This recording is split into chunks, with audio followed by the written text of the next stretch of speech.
Just want to take you back to Saturday morning when you first heard what Hamas had done. What went through your head? Regret that the international community has not heeded our warnings for all these years. Regret that this was allowed to fester for decades. Regret that there is attention now in the BBC and all over the world only because blood has been spilled. I only hope that, or I wish, we did not get to this moment. So you listed a number of things you regret there. Do you regret the loss of innocent life in Israel?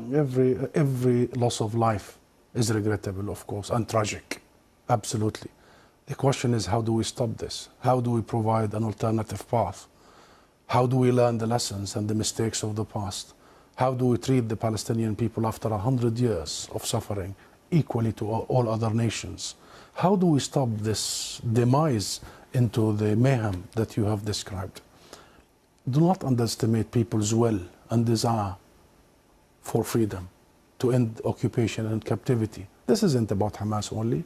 This isn't about the last 48 hours. This has been ongoing for more than 100 years. It started here, by the way, Louise, in this very city. It was Britain that gave our rights away without even consulting us. And then this whole international Western approach to us has been failure, dismal failure.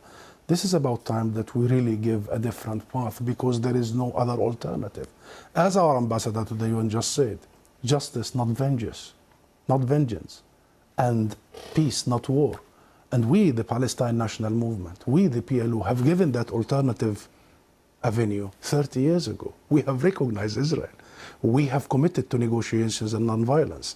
We have committed to international law and resolutions. Israel was supposed to do one thing, end its occupation and stop its colonial settlement expansion. It did not do this for once. All the successive governments and the international community was supposed to provide accountability and guarantees. The US-led international community did not do so. So we are here today, Louise, and the question is, the most important question, how do we stop Israeli massacres that are about to happen against Palestinian civilians? Well, and how do we... I want to jump in on, and I appreciate the historical context, and we will come back to that. Just on the last 48 hours, though, do you support what Hamas launched on Saturday morning? Well, this is not the right question, Louis. Really, the right question. It's an important question. No, it is not an important question because whether you support their action or not is an important question. No. It is not an important question. Hamas is a group, is a militant group. You're talking with the Palestinian representative. Our position is very well known and clear. And what is that? Do you support Hamas's actions? And then you cannot equate. This is not about support or not support. I am here to represent my people, the Palestinian people, what they are going through. I'm not here to condemn anybody. And if anybody that needs to be condemned, it's what you call the only democracy in the Middle East, that is Israel, between parentheses, that is doing what you have just reported, targeting civilians. And this has not just happened the last 48 hours. Hamas was just targeting Palestinians, but you won't condemn that. I'll tell you one thing. Hamas is not the Palestinian government, okay? The Israeli government is giving orders for its organized army. So please don't draw any symmetry here. Don't equate. There is no way you can draw any symmetry. And don't equate between the occupied and the occupier. This doesn't serve justice to understand for your audience and viewers the real situation. Since Israel's establishment, it has had one military doctrine. When it fights, it goes and fights civilians, kill civilians, so they pressure the fighters. Since 1948, and go back to the record, and this has been repeated in Gaza and will continue to be repeated. So the conversation is not a blame game. I am not in the business of blaming the victim here. The real conversation is, how do we stop this vicious, deadly cycle?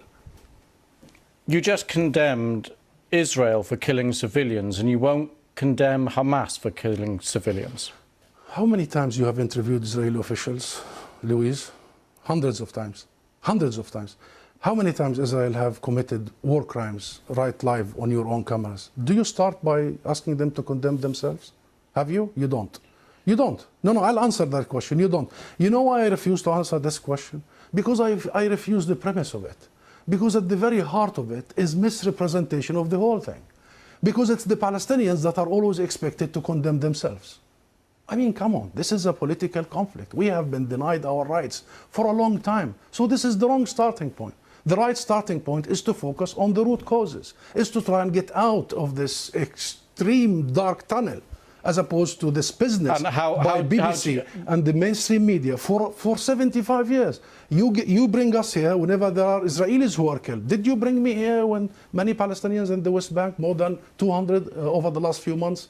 Do you invite me when there is such Israeli provocations in Jerusalem and elsewhere? Because what Israelis have seen, which we started by saying tragic, the last 48 hours, the Palestinians see every day for the last 50 years. You know the situation in Gaza, you've just described it. This is the biggest open-air presence. Those people, 2 million, have been taken hostage by Israel for the last 16 years. So I'm saying this just to say, Louise, perhaps this is about time we abandon this rhetoric, very dangerous, this framework, and we start giving people the real ugly truth sometimes. What is the solution in your eyes? International law. That's it. What does that mean? The equal application of international resolutions and law and legitimacy, as you did in Ukraine. Would you bring the Ukrainian ambassador here and start asking him to condemn if some of his fighters? We need to fully and equally apply the rules that were created by the League of Nations after the horrors of the Second World War. We need to make sure that Israel is not the exception. It has been for the last 75 years. We need to make sure that nobody is above the law. Britain is renowned, Louise, for the rule of law. I think that's the solution.